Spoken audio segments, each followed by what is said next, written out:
Hi, this is Jody of Warriors Rise. We're here today with my amazing guest co-host, Denise Boland of Remember This. And we are going to have an amazing man, a warrior, Paul Lloyd Hemphill. Hello, Paul. All right. Welcome to the show. Before we get started, I usually read a scripture and talk a little bit about what God has on my heart, and then we'll get into having Paul share his heart with us. So the opening scripture is Proverbs 22, verse 6. Train a child in the way he should go, and when he's old, he won't depart. So we're going to be talking today about some critical issues that are going on in the education system. And we really need to be aware of what's going on. You know, the enemy knows the value of children. And he understands this because in the days of Moses, when he knew something was in the atmosphere, a deliverer was coming, he went after the children and had the children killed. In the days of Jesus, he knew something was happening, a deliverer was coming, and he went after the children, and Herod had the children killed. These days, we've been having our unborn children killed, and now it's even gotten in places like New York where they'll allow you to have an after-birth abortion or a late-term partial birth abortion. So there is an attack on the children, which tells me in my spirit something's up, a deliverer's coming. So the good news for us is that there are men and women who stand in the gap. And today we are going to highlight this wonderful gentleman. His name is Paul Lloyd Hemphill. He's not unfamiliar with speaking. He's been a television guest speaker. He's done other internet shows. He's gotten so much attention that Ingersoll Lockwood's website is promoting him now. And they recognize the value of his work. And those who follow the truther community understand what Ingersoll Lockwood is to the truther community. He's an author of 3 books. Most of his teaching comes around the Battle of Gettysburg to instill, pride in children. His books are The Inspiration for Teens, You Are Awesome, and Why You're a Leader. And every kid should know that that's inside of them. So I want to welcome our U.S. Army veteran, Vietnam veteran, awarded the Bronze Star Medal and the Vietnamese Cross of Gallantry. God bless you, my brother.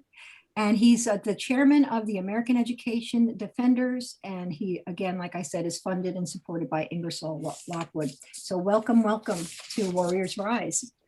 Thank you, Jody. Appreciate the opportunity to talk to you. Thank you. And thank you for your service. Yes, thank you. I appreciate that very much. So if you can tell us a little bit about yourself, I'd greatly appreciate that. It's a secret. I'm not going to tell you anything. The war's over, bro. Well, I won't tell you about my date of birth, but I did grow up in the backwoods of northern Maine, and where I was taught how to respect my neighbors and how to love my country. Mm-hmm. And so after Vietnam, I came back and became a marketing guy. And for 20 years, that's what I've been doing. And 20 years later, I should say, one day at the kitchen table, I was asking my 2 teenage sons who were in high school, how do you like history? And the answer every 6 months was always the same. It's boring, Dad. Come on.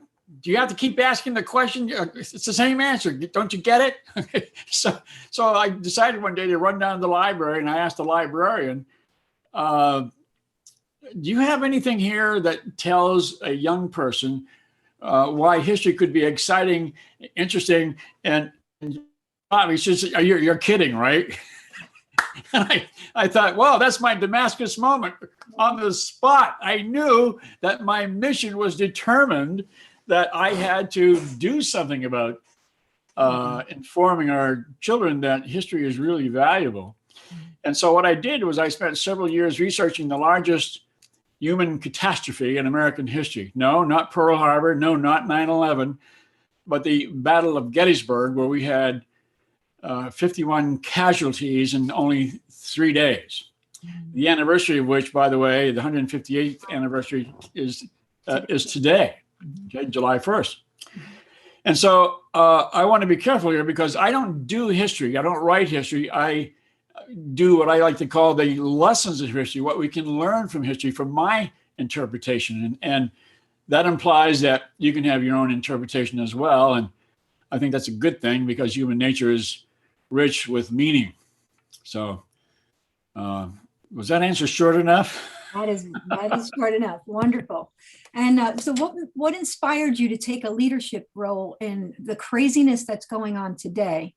So you wanted to, use history to teach, but this is a big step coming out with your face and your opinion today in this atmosphere. So what inspired you to take that leadership role?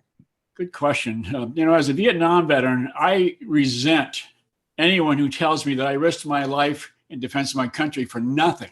Right. As today's young activists are telling veterans that their sacrifice was for nothing, yet that you defended a racist country. Are you kidding me? Right. So when I see these young, uneducated, uninformed, and unwashed cretins tearing down statues and attempting to erase our history, I decided that I already had a program in place to counter this nonsense. But in a way, that's a lot more long-term than short-term. So in the short term, what I mean by that is I don't tell you exactly how to defeat critical race theory, for example. So I take a long-term view where I demonstrate to our kids how they can be self-reliant and independent by watching true stories from American history to prove their value and their worth right now, not 30 years from now, but now. And the more exposure to these stories from American history, the more our kids will conclude that American history is pretty cool. Right. Why? Because it's all about them. It's not about facts, figures, and memorizing dates and all that nonsense that we've been taught for years and years and years, a pattern of teaching history that is totally useless because our kids are so disconnected from the past because they're not emotionally connected to the past. They didn't have lunch with Abe Lincoln last week. They didn't go through the progressive era. They didn't fight in any particular battle. So they only study for the next quiz and forget about it later. Right. That's a fact. So for me, critical, sorry, I hear an echo. Okay, that's better. For me, critical race theory is child abuse. What they're doing to our children in these schools is child abuse. Having them learn about sexuality, inappropriate sexuality at such a young age is child abuse. So we're focusing today on critical race theory. Can you explain to the audience exactly what that is and how you see it and how you feel, we can combat that? Well, critical race theory is an ideology that says that the most important part of you is your race, not your character, but your race. And that says who you are, not who you are, but how you behave. It doesn't come into any consideration, but it's only the color of your skin that's important. So if you're white, you must feel guilty about being an oppressor. And if you're black or brown, you must feel inferior because you will never succeed in a racist America. Okay? Of course, people whose very lives repudiate this nonsense are people like Oprah Winfrey, Ben Carson, Jay-Z, Michael Jordan, Carol Swain. I mean, I could go on, right? These are all Black people who repudiate this terrible stereotype. So a trained psychologist will tell you that daily indoctrination to make our kids feel terrible about themselves is nothing less than child abuse. Right. So critical race theory says that all white people are inherently racist because history proves that white people are oppressors, that brown and Black people are the oppressed and will never succeed in America. And advocates of critical race theories never define what it is, so they can keep you confused all the time. But critical race theory is nothing more than racism. The only honest element of critical race theory is that they label it a theory. So what's a theory? It's an unproved assumption or an hypothesis that assumes it's something to be true when it hasn't been proven. So if critical race theory is about teaching historical truths, then why is it called a theory? I mean, today marks the 158th anniversary of the Battle of Gettysburg. That's not a theory. That's a fact. Right. I mean, is this debatable? No, it's crazy. It is. Crazy. And to me, it's in the face of God. He created us to be exactly what he wanted. And, so that to me is exactly how we should look at each other as children of God. And if you walk the streets, you don't see that type of racism. I very rarely, and I grew up in the projects. I was a project kid. We were poor.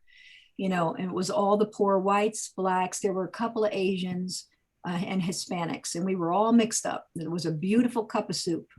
And we fought one day and we're best friends the next day. And you go to churches, people love each other. You go in the grocery store, people are letting each other in. It doesn't matter what color skin, what your thoughts are. And this is a ridiculous attack and assault on humanity.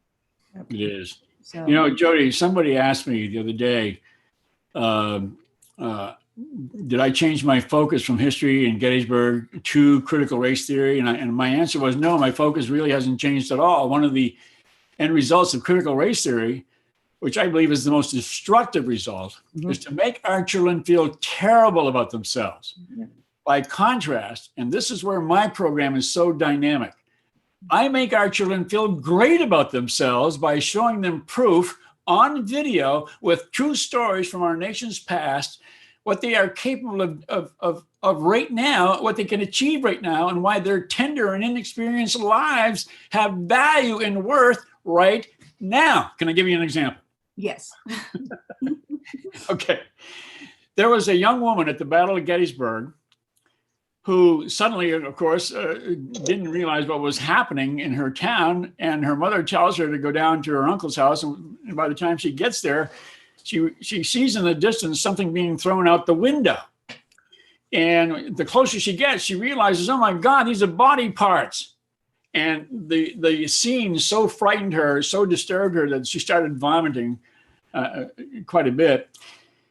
But after being there for 3 days, I'll make a long story short, for those 3 days, all she did was go from soldier to soldier who were flat on their backs on the ground, giving them cups of water. Now, she didn't know what to say to these guys because she'd never been in this situation before. And all she could do was listen to their pain and suffering. What she didn't realize was that these guys were looking up at her and thinking, that's my sister, that's my wife, that's my mother right now. And maybe she's the one that's going to give me hope. What she didn't realize was that she was exercising what I believe is one of the most terrific attributes of leadership. She was unknowingly leading these men across what I call an emotional bridge of hope over which few of us adults could walk alone. And she did it. She saved the lives of some of these men by doing nothing more than listening. And so when you see, when a teenager in a classroom sees that story acted out, and they get the message that, wow, I'm 15 years old, because at the time of the battle, this woman was only 15 years old. Okay. And so they get the message that they have the same ability to save a life, to keep hope alive where there is none. And that kind of message sent to a teenager is really powerful. And I always like to ask a teacher, do any of your students get that kind of a message in your class? But Paul, what I wanted to say is, I've been teaching Sunday school to young children for a long time, probably well over 30 years. And I found that the best way to motivate them and to help them to remember the lessons is to get them to connect with the Bible characters, and sometimes we would act it out, and I'd say, okay, you're going to be Joseph, you're going to be Mary, you'll be the Angel Gabriel, and they feel a connection and they remember. And I think this is amazing. I have a daughter in high school, and I think what they're teaching them now, my daughter's always saying, why do I need to learn this? I'm never going to use this. I don't understand this. You know what? It's so true. Yeah. You know what the key is? I like to tell a teacher, stop teaching history. Instead, start selling it. And the way you sell it is through stories. Right. And the lessons you can learn from those stories. That's what I do. You tell the story first, then you tell what the lessons are that you can get from that story. Pretty simple. Yeah. And I think the most important thing about Gettysburg that they can learn is that there were both whites and blacks fighting for the freedom of the slaves, or to keep the South from taking over the North, and that's an important thing to remember, that it wasn't just blacks fighting whites, it was blacks and whites fighting those in the South. So their lives were valuable. Everyone's lives was valuable. Like I said, it spits in the face of God, this critical race theory, and I can't stand it. It just makes me angry. And you watch little kids in a daycare, and Denise could probably attest to teaching Sunday school. They don't judge each other that way, you know. Exactly. They don't. They love each other. They're so cute. It doesn't matter. Yep. They don't see color. They don't see Yep. color. Exactly. Eventually, they see you're a boy and a girl, and they might get cooties, but they don't see color. I remember those days. Right? So let me ask you another question here. How can we stop this? What can we do to stop this nonsense? Oh, you have asked the loaded question of the day. I believe the perfect solution is hidden in plain sight, and I'm going to reveal that solution right now. Okay. I would say that you ought to get a veteran to show up at a school board meeting, stand in front of the microphone, and make what I would say the following statements. So I hope you're recording this. I know you are. So the guy gets up and he says, I have some bad news for all of you board members and the superintendent. And the bad news can be reversed if you do what I'm going to tell you to do. I'm about to tell you what will happen if you don't submit your resignations within the next 24 hours. A very large group, the members of which wake up every morning like you and I, hoping the day will have some meaning for them. That group is our veterans, particularly those who are retired and receiving a guaranteed income from the government, whether it's through Social Security or VA benefits, which means they cannot be canceled. It's a luxury they have earned and you have not, which places you at a huge disadvantage. We veterans risked our lives so that you can enjoy the freedoms you are exercising here tonight, including being stupid. But right now, we believe you represent that small segment of the population who has succeeded in slapping us in our faces and signaling to us that our sacrifice was all for nothing. When I met with a group of my fellow veterans recently and told them about what you have done here and what you expect to do here, they became so outraged and animated like I've never seen before. Their expletives were being fired around that room like hellfire missiles. We veterans are the sleeping giant you have just awakened, the sleeping giant that you were not counting on. You have made us the leaders in a quiet movement that will defeat you. And here's how we're going to do it. Unless you submit your resignations and fire the person in charge of coordinating the teaching of critical race theory, our veterans group will find out who employs you. Your employer will be told that unless you are fired within 24 hours, our veterans group will conduct an aggressive social media campaign against your employer, telling the public to boycott your employer. If he does not fire you, veterans will be organized to show up at your employer's location to stage a very peaceful demonstration. Of course, the media will be contacted to let them know of your employer's bad decision not to fire you, and they will gladly show up to record the event. It is our safe guess that your employer will do the right thing and fire you on the spot. And when you go to your next job interview, you'll be asked why you left your previous employment. But your answer won't matter because your employer will be contacted and asked why you left. When they hear what happened, you can guess what they will do with your employment application. By that time, you will see the writing on the wall, and you will begin to wonder out loud where your next paycheck is going to come from. You will have thoughts of being forced to sell your home because you won't be able to make your mortgage payments. And then you will be asked, or you will ask your spouse if there's enough food to eat next week. You know, all the bad things that could possibly happen to you, okay? But it won't stop there. Our group will show up at your home. Your neighbors will wonder why so many old men are standing outside your house. And when your neighbors find out what you planned for their children in their schools, they will ignore you as the neighbor from hell in every way possible. All these men will do is peacefully tell your neighbors what you have done here, and will never have an incident or violence at all in that situation. And if you think you have a bunch of lawyers to help you, guess what? These vets will find out where your union lawyers live and demonstrate in front of their homes. And when we find out who their clients are, we will begin a social media campaign alerting their clients what they are doing. You are going to find out that cancellation works both ways. The ball is now in your court, and you have only 24 hours to cancel the teaching of racism in our schools. And you have only 24 hours to resign. And to quote those board members across the nation who act with the same arrogance as you do, this topic is not up for discussion. You can be a hero, or you can face destitution in the very near future. Good night. Very good. Bravo. Very good. And see, this is the thing that we've forgotten as a people. We've been so used to being sheep that we forget that we need to stand up and take our rightful place. They work for us. The politicians work for us. The lawyers, you pay a lawyer, the judges, they should be working for us. That this is twisted. And until we stand up and take back what is rightfully ours, and say, wait a minute, who made you boss?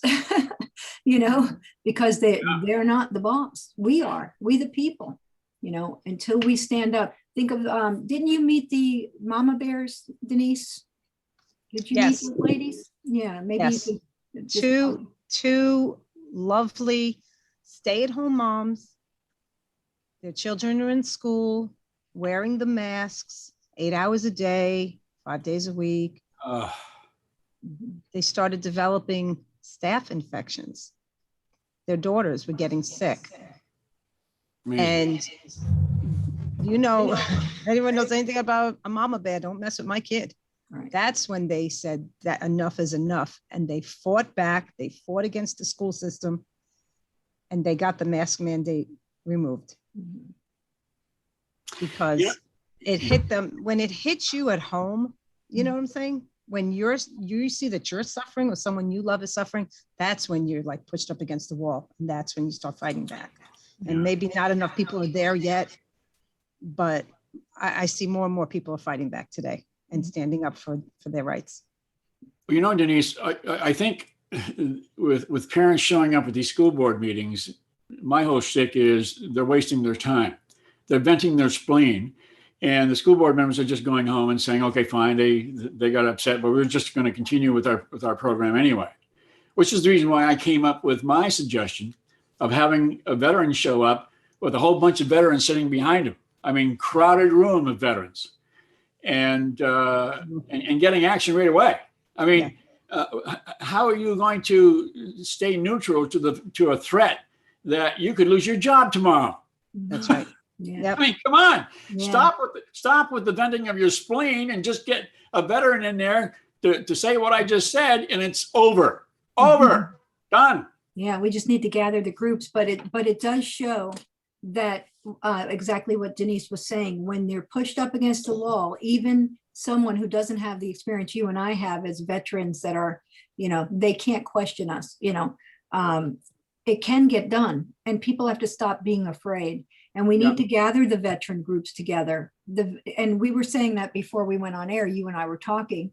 And, the bad guys, we'll try to keep this from getting blocked, but the bad guys didn't count on the veteran community, the patriot community, the moms that are pushed up against the wall, and the dads that have had enough. I have to say, I'm surprised at how many more women are fighting than men these days. We're like the mama bear, exactly. But so these bad guys didn't count on that. Veterans, patriots, moms, and some of these dads that are willing to, the average man is being ripped apart today. It's so sad. But so now getting back to your program, which you were talking about, tell me so that we can let our audience know how they can get involved with you, how they can become active, where a veteran can call to try to get some information from you to help him get his group started in his community. If you can do that for us, it'd be great. Sure. You can go to my website, which is www.gettysburglessons.com. That's gettysburglessons.com.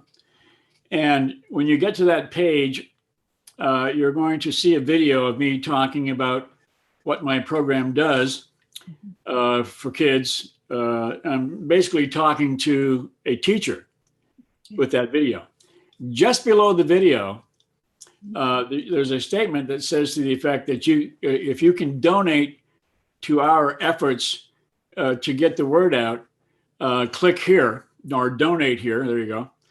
And it'll take you to a GoFundMe page, which we just put up about a week ago, and we're already up to close to $7,000 in this so short a time. Mm-hmm. And so that way, that's one of the ways you can do it. Any veteran can call me. My phone number is right there, as you see in that yellow block. Mm-hmm. And I'll actually pick up the phone. You won't get an autoresponder saying, whatever it is I'm supposed to say. But this is wonderful. And this is Denise. She's so amazing on these computers. Thank you for pulling that up. Oh, you're welcome. I was hoping by the way, at the bottom of that page, you can put your name and your email address, and you can sign up for all of my videos that are available for classroom use. Excellent. So you know exactly what I'm talking about. This is not phantom stuff. Okay, it's all free. You can have it. That's part of the reason why we're trying to raise money, because free is great for you, but it's tough for me. But anyway, if you can do that, sign up for it. I'll be more than happy to get you into the system ASAP. Okay, sounds great. But read that whole statement, because that whole statement that you read is really addressed to teachers. And if you pretend that you're a teacher reading it, it really has a huge impact. Good. Because teachers are always asking, how do we make history relevant? Yeah. You know? Imagine we have history teachers asking that question. Wow. And you got to know, when I say to a history teacher, you got to stop teaching it, you got to stop selling it. In other words, when a teenager walks into a classroom, they're asking the same consumer question that we all ask before we go into a store and buy a product. The question subliminally we're asking is, what's in it for me if I buy this product? Well, what do you think a student is asking when they walk into a history class? Right. Why should I learn this stuff? Okay. And I say to the teacher, if you don't answer the question, they're not buying. Right. Exactly. Right. And so textbooks are not going to answer the question, because textbooks are already set up to be sold, man. They don't have to do anything. Yeah. Okay. And that whole thing comes in again with how much of what's in a textbook can you believe? If they're controlling our kids now, how much is, being controlled? There you go. See, my system allows a teacher to take control and allows a student to take control, because if they follow the formula that I use to create these videos, they can create their own.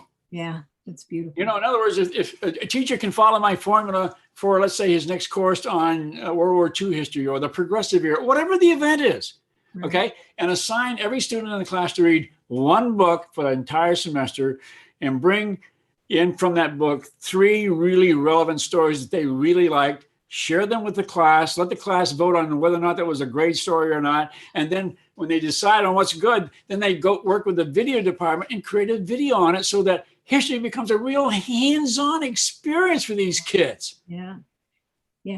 And you're utilizing their skills today. The kids are all into computers. Oh, they love video. Video is the only preferred way that they want to learn anything. Right. And the teachers are catching on to it, although very slowly.